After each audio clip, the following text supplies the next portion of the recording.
Uh, okay, so we talked about a general idea of uh, phase diagrams and phase rules, and then we talked about a generic phase diagram. Let's talk about now a specific phase diagram as to what's happening there. So this is the water system. You know, the most common one is the water system. This picture is taken from my website from University of Texas. I could have drawn that, but you know, I just took it. So here, of course, this something's missing here. That's temperature scale here, and the pressure scale here. Okay, so these are the two important thermodynamic variables that we always talk about, because these are the two which have most influence in the phase stability of you know, different phases. So like we talked about in the earlier slide, here this is water, and this is a single component system. So that means chemical it is H2O all around. Now here we are talking about the stability of ice, water and water vapor, right? All steam. Okay. Now, uh,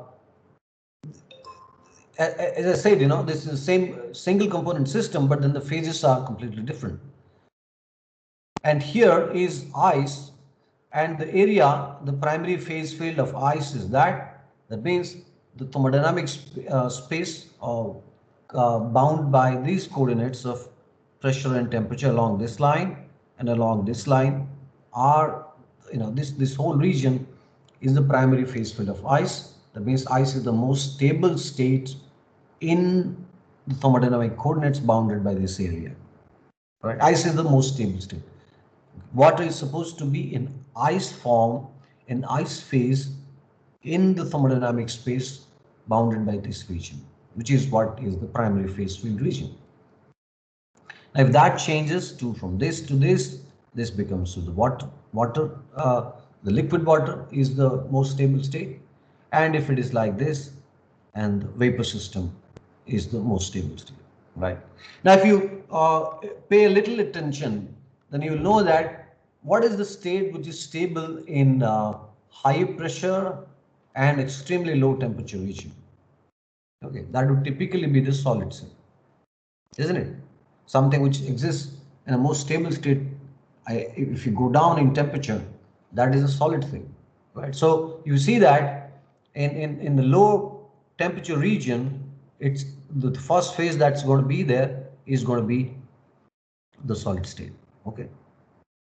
And this is irrespective of any diagram. There's not. It's a you know, you can say that it's a thumb rule that slightly high pressure to low temperature, that'll be the area where the solid state is more stable.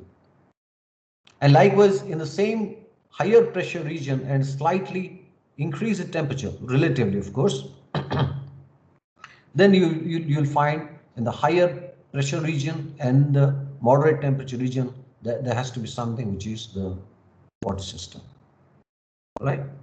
And of course, in the low pressure and high temperature region, that's the area typically occupied by the vapor, the gaseous system, right? So there's one peculiarity here you'll find that the ice water, so this line is what? This line is the ice water two-phase equilibrium line. All right. And the degrees of freedom and all that, they remain pretty much the same. In ice system, we have 2 degrees of freedom. That means you can change pressure as well as temperature without bringing any change in the stability of ice.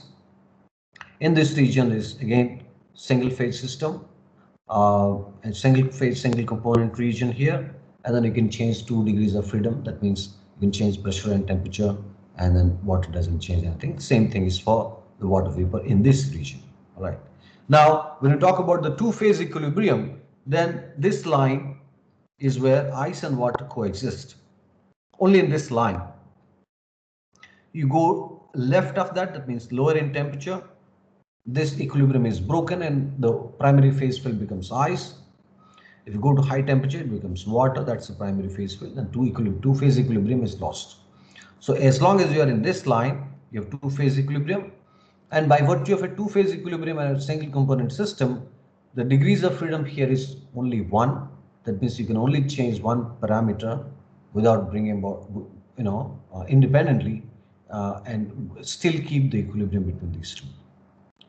Now, the peculiarity that I was talking about is something you can understand from Clausius Clapeyron relation, Clapeyron equation.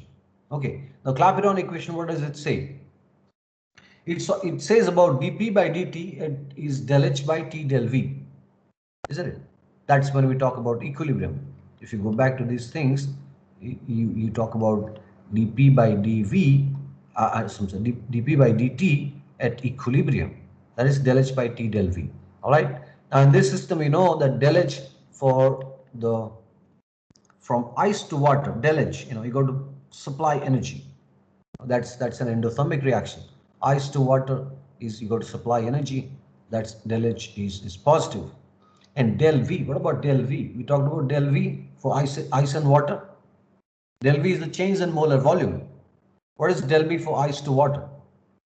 So negative. That's negative because water is denser than ice. All right, water is denser than ice. That means when we convert from ice to water, the del V is negative. So the right side, and t, since it is positive, del t by t del v, the whole term is negative. That means if you change pressure for the positive, the temperature change has to be negative. That means if you want to change temperature or if you want to increase temperature, the line is going to go this way, right? This is pressure, right? I'm sorry, did I say temperature? No, that's wrong. So if you want to increase pressure, that means you're going up here. Means in this line, in this two-phase equilibrium, if you want to increase pressure, that means you're going along this line, and correspondingly, what's happening to the temperature? Its temperature is going down. Because for dp by dt, that has to be negative. So that's why this has got a negative slope. And that's the peculiarity. The peculiarity of water system, in the sense that its solid form is rarer, or it is less dense than the water system, then its liquid density is manifested in this diagram with a solid to liquid equilibrium line, two-phase equilibrium line. It is onto a negative slope. However, it's on to the left. It's on this side. All right. And this ice being less dense than water, ice, the solid, being less dense than water, is something which is very peculiar in water system. So if that is so, then for all other materials, or most of the materials, you'll find the solid to liquid phase diagram, solid to liquid two-phase equilibrium line, not to have a negative slope.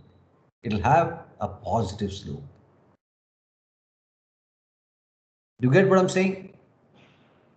What I'm saying is that if ice and water and the density difference such that the water form or the liquid form is denser than the solid form in this chemical compound, and that is manifested in the phase diagram with a negative slope of the two-phase equilibrium between solid and liquid, and since that ice water kind of difference in density is not so common in other material, then other material phase diagrams, if you look at their single component systems, then this will not be a negative slope, that will be rather a positive slope. So that's the peculiarity of ice water system, which is presented this way. All right. Now, when we talk about, okay, now this is the phase equilibrium line in between solid and water, and this is the phase equilibrium line between the liquid phase and the vapor phase, right? And this is something which is called the critical point, okay, and beyond which you cannot convert, with the application of pressure, you cannot convert the vapor phase into the liquid phase. All right. Within that, you can compress the vapor phase into a liquid phase. Here and beyond that, the vapor phase has so much of a higher energy, is that the interatomic attractions that is persistent in the water phase is too low for it. When it comes to this stage, it can only remain in the gaseous state. It cannot be in the vapor state. That's, we ordinarily say that water, vapor, and gas are same. It's fine for fine to a good extent, but then the technical definition of vapor is something which can be pressurized to the liquid form, and gas is something which cannot be pressurized to be converted into a liquid form. When that happens, only beyond the critical point, and every gas has a critical point. And I think as a general knowledge from a dynamic student, you should try and explore what is LPG and what is CNG, the compressed natural gas and the liquefied petroleum gases. No, please on your own do some searching and then find out that what is CNG and what is LPG. And let me tell you that some gases are difficult to be converted into the liquid state by conversion of pressure, by the application of pressure, because the critical point sometimes is so low. If the critical point is low, then they're always in the gaseous state and they're not in the vapor state. It's only in the vapor state that you can sort of compress it, raise the pressure, and then convert from this place, and then you go to this point, and then you come to the complete liquid state. So this is the phase transition with the application of pressure here, right? And likewise, you have something which is called the triple point, and this triple point is the three-phase equilibrium line, a three-phase equilibrium point, which is almost coincident with the freezing point or the melting point of ice, slightly different, and that's where you can have both ice, water, and water vapor in equilibrium. That's an invariant point. So any change in the temperature is actually is going to break the what is it? The equilibrium between these two, all of these phases. All right. What else is there to say about this? And of course, some of the lines are not sort of given here. Sometimes what happens is that we have ice water ice vapor equilibrium that goes into the primary phase field of water, right?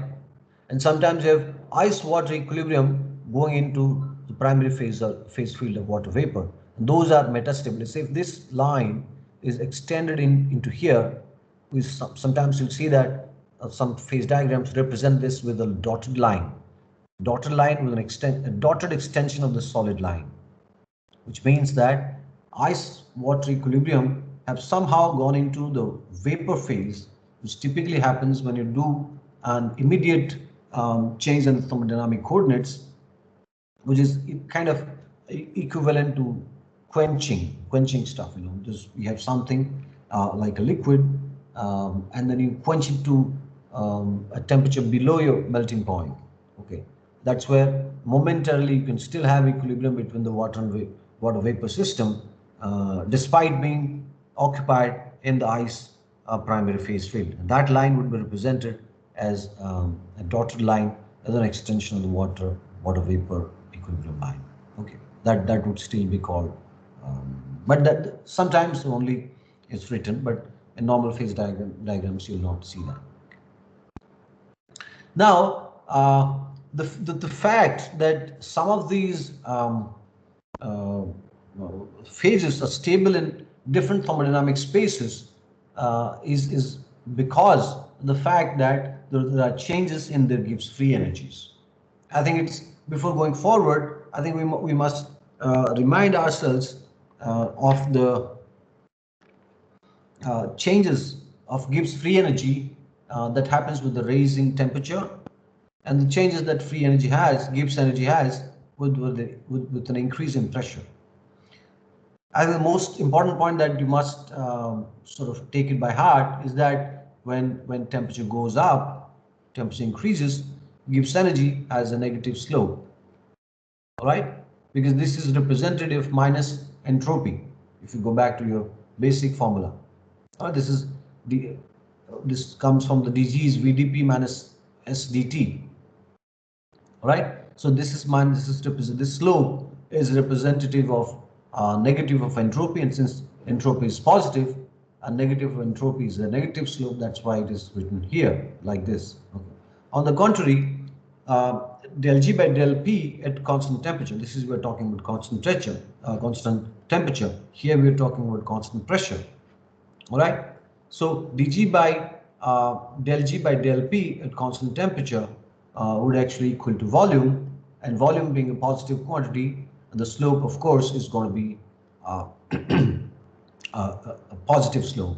And for the gas, you know that that's comparison between gas, how that's it gives free energy change with pressure, and comparing the same with the liquid, it's very apparent that this must have a higher slope, because when you talk about molar volume as the del G by del P at constant temperature, the molar volume of gas is much higher in number, much larger in number as compared to the same in liquid and solid. They have barely some difference in liquid and solid as compared to the slope of the gas. So that gas would have much higher slope. Likewise, Gibbs energy for the gas system, and that's a normal thing you would find, that Gibbs energy for the gaseous system in a changing pressure situation is normally higher as compared to liquid and solid. But the Gibbs free energy for in the temperature scale, it has some complexity, in the sense that if you look at the temperature region from here to here, you see that solid is the most stable substance. And how's the most stable substance? That's because the corresponding Gibbs energy of the solid phase is lower between this temperature to this temperature. All right. Likewise, from this point, which is projected here in temperature scale, is this point. From this point to about this point, okay, this is where the liquid Gibbs free energy is the minimum, and that's why the liquid phase over this region from here to here, liquid phase is going to be the most stable phase, right? And from, let's say, from this point onwards, higher than this temperature, then you'd see that the Gibbs energy of the gaseous phase is the most stable one. Gibbs energy of the gaseous phase is the lowest one. That's why for temperatures from here and up, you'd see that gaseous phase has the lowest free energy. That's why it's the most stable substance. So the common difference that you'd find here is that although there is a change in the absolute free energy that we talk about, absolute Gibbs free energy, with a change in pressure, I'm sorry. Although there is a major change in the Gibbs free energy of the gaseous state vis-a-vis liquid and solid, they pretty much follow some kind of simple relationships with an increasing pressure situation. Okay, and ordinarily, when we keep the temperature constant and then changing pressure, you'd see that gases would have a higher, ordinarily, gas would have a higher free energy as compared to liquids, solids. On the contrary, you see that the pressure being constant, on a changing temperature scale, you are most likely to encounter situations where in different pockets or different ranges of temperatures, the free energy of each of the phases are going to be minimum at different points. All right, and that's why those phases become the most stable ones. And going by those lines, you'd see that here from this point to about this point in temperature scale, solid is the most stable thing. And from this point onwards, since liquid becomes stable, I would imagine that this point in the temperature space, if it is projected, this is going to be the melting point. Because below the melting point, solid is the most stable substance, and above the melting point up to about the boiling point, I find liquid is the most stable state, and that is represented by the Gibbs free energy of this liquid phase being the most, the lowest one as compared to the solid and the gaseous state. And likewise, if you go beyond the boiling temperature, it's the gaseous phase which has the lowest free energy, and that's why it is most stable. All right. We'll take this argument, this understanding, into reading some other phase diagrams, or the phase diagrams of liquid in changing situations, and try and understand how different kind of phases are stable. Okay. Now, let me blow up this figure. So this is what we are looking at. Is can you see it well? I don't think you are able to see it well because it's a very small diagram. Let me do that. Let me pull this one up. Okay. Open with advanced view. Okay.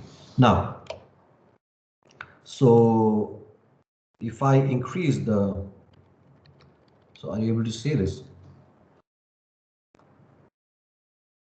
Oh, I need to share this window, right? Okay, wait a moment. Let me share this window. This window. Okay. Okay, can you see this seed now? Yes, sir. Okay. Now, okay. So this is the phase diagram of water. And this is a solid phase, and this is the liquid phase, and this is the vapor phase, and we have these lines. These are the primary phase fields, and these are the two phase equilibrium lines. These three diagrams. Okay. Now, what we're trying to see is that if we keep pressure constant and then take a slice at P1, okay. Now, we should be able to plot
अभी जाके हुआ.